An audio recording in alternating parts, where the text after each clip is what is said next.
isa pa oh. Ayun oh. Uy, natira mga katunying. Isang piraso. Natin kukunin yung plastic dahil meron pa siyang kasama. Ay! Grabe yung kintab oh.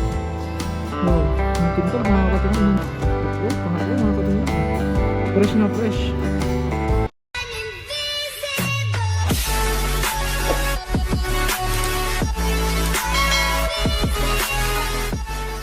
So what is up mga katunying, another day, another vlog. At syempre welcome back po sa ating YouTube channel. At magandang umaga po sa ating lahat mga katunying.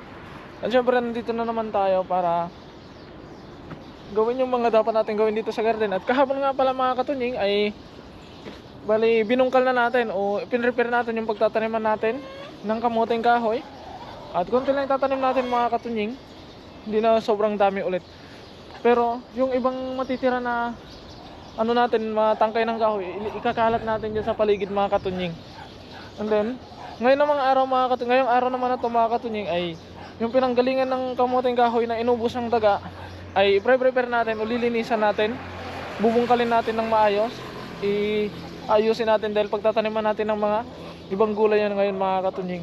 At syempre, bago natin simulan ng lahat ay magpapakain muna tayo ng ating mga alaga na sila. Kaya i-open ko muna yung tubig dito mga katunying, and then pupunta na tayo sa ating mga gagawin. At mamaya mga katunying, kapag tapos nating ayusin yung doon, kukunin na natin itong kamatis dito. Meron tayong dalawang kamatis. Nahinog na. Para makita nyo mga katunying, kasi ngayon medyo madilim din. At tatlo pala, ayun. Ay apat na yung hinog mga katunying. Ayan. Kukunin natin yan mamaya. At marami pa rin bunga mga katunying, as in. Ayun o. Ayun sila oh. Pero unahin muna natin yung dapat natin gawin para hindi tayo maligaw ng oras. Sinawag na naman nila ang pagkain ko. So hugasan muna natin yung mga dapat natin hugasan. Itapon natin yung mga dapat itapon.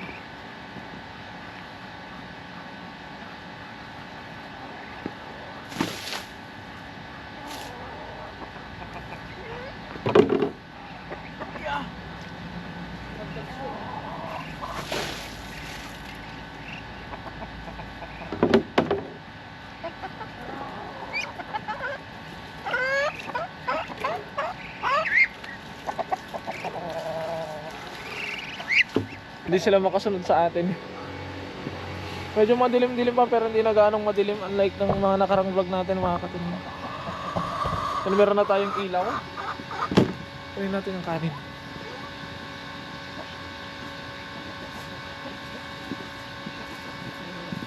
Kunti na yung kanan nila ngayong araw mga katunying.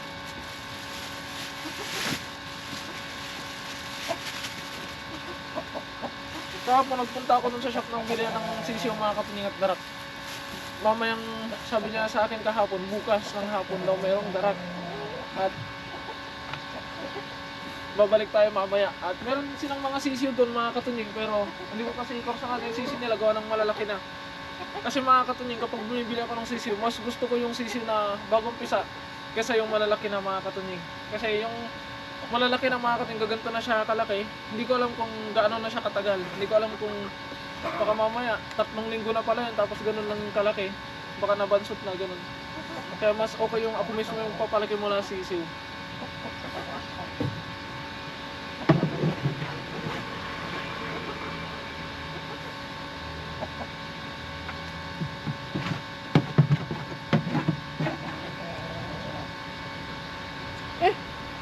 Saan ka pumasok? Nakakalabas kaya kayo? Nakakalipad ka na ha? So ayun mga katunying, nakalipad yung manok natin na dalawa. Ayun sila, nakapasok sila dyan. Yung tanong, paano sila makakalabas? Sige, challenge nyo yan. Dyan kayo. At dito kami. Pumasok kayo. Sayang ang tato. Mababasahin lang natin itong mga katunying. Yung dalawa, aburido na sila doon sa loob. Nakapasok kayo dyan. Nakalabas din kayo. Kukunin lang natin yung kalaykay mga katunying, dahil baka kailanganin natin yung kalaykay para hindi na natin balikan. Saan na ba yun? Sanang kalaykay. Nandito pa yung tripod natin na nasira.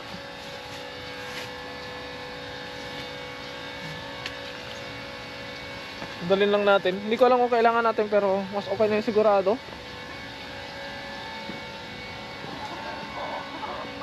Kaya punta na tayo doon mga katunying sa dulo para gawin yung ating mission. SG. Sana matapos natin yung mission natin ngayon mga katunying. Dahil limit lang yung oras natin at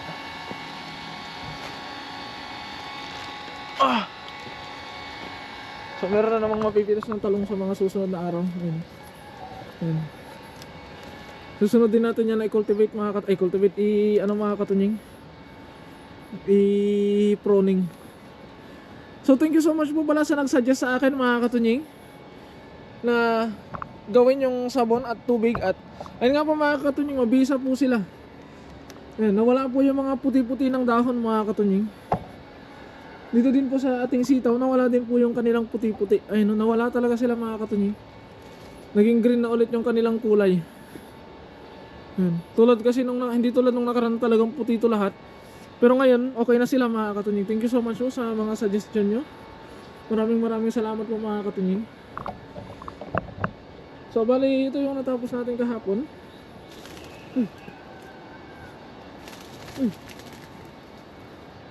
Bali, ito yung natapos natin kahapon mga katunying. Ayan. Dito naman tayo ngayon sa part na to. Ayan, dun sa pinagkamuting kahoyan natin dati.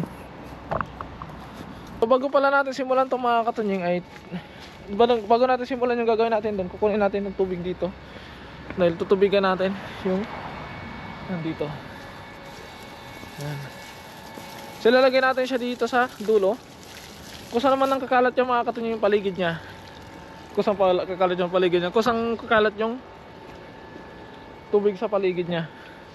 Okay, tara simulan na natin. Dali natin ang ating mga armas. Ayan. Nakakapanghinayang na yung nangyari dito sa ating kamuting kahoy mga katunying, pero wala tayong choice. Tapos na. Kailangan nating mag-move forward. Sabi nga mga katunying, kapag nagkamali tayo o sumablay tayo, itatama natin. Dahil nga sumablay tayo dyan mga katunying, dahil nga sumablay tayo dito sa kamuting kahoy natin dito, so ayusin natin, babaguhin natin yung mga dapat nating baguhin. Kailangan nating matuto sa mga pagkakamali natin. Ganun ko na itong mga sangkay nila. So tignan nyo yung ginawa nila mga katunying, ginawa ng mga daga. Talagang sinagad-sagad nila. Ayan o. Sinagad-sagad talaga nila. Hanggang sa puno. Yung mga laman. Yung kalaykay. Medyo malamok nga lang. Ang aga pa kasi mga katunying. Nasa is pa lang.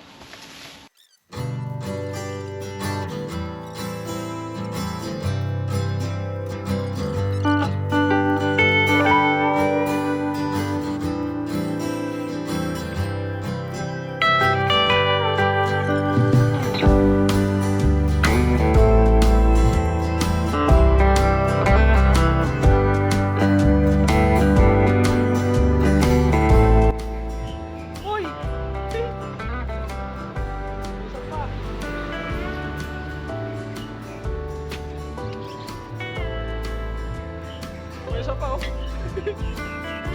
Ayun oh. Uy, natira mga katunying. Isang piraso. Baka sakaling mayroon pang iba. Hindi nila nadali.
At ano mga katunying, tapos na natin ang isa.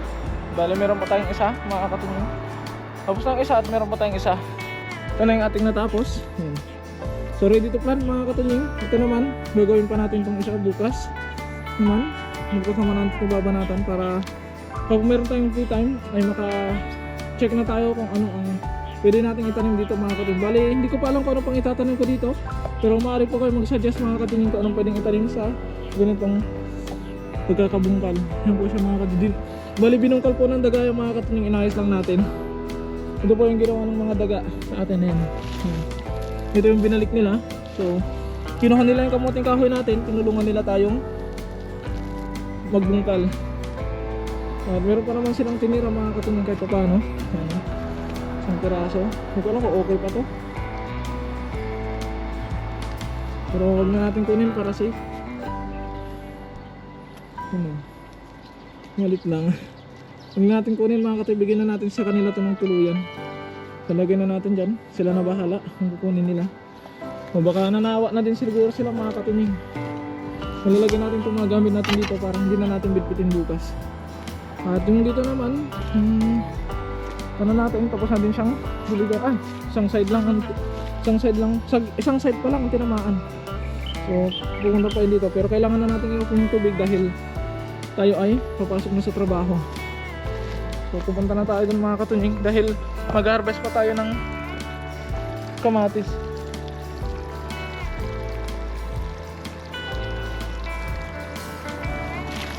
Hugas lang tayo ng ating kamay.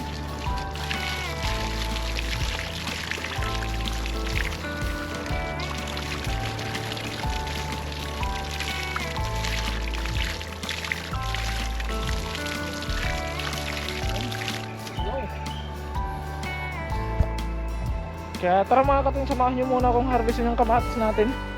Kukunin ko lang yung aking cellphone. Baka kasi makalimutan ko. Tingin na ng oras. Time check 6:48. So 6:48 mga katunying, meron pa tayong 2 minutes. So saglit lang naman yung 4 na piraso lang naman yung mga katunying. Haluan natin ng itlog bukas. Diba di may almusal na naman tayo. May talong na din dito na isa, pwede na i-harvest. Yeah. Pwede tayo dito sa ating bakod. So, punta tayo dito. Kunin na natin ating kamatis. So, ating kamatis natin mga katunying. Napakaangas. Kunin natin to.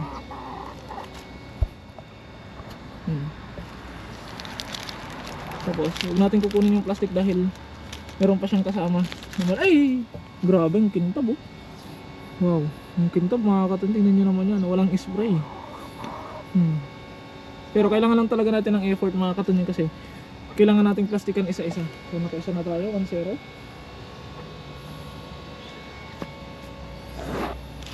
Ay, meron pa dun oh.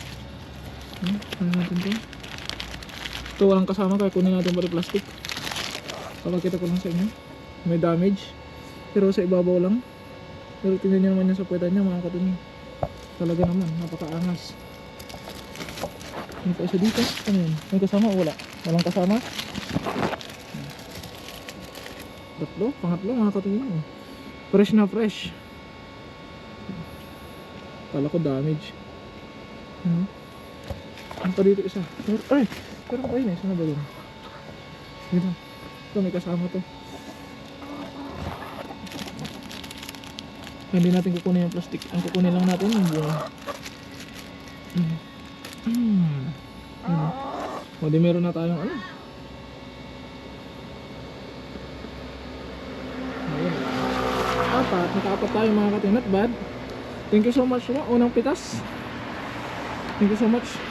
Mga katunying, papalanan po tayo sa ating video dahil ako papasok na sa trabaho. Maraming salamat po mga katunying sa lahat po ng walang sawang sumusuporta sa akin na sa akin mga kasama. Mag-ingat po kayo palagi mga katunying, saan man po kayo naroon. At syempre, God bless. Bye!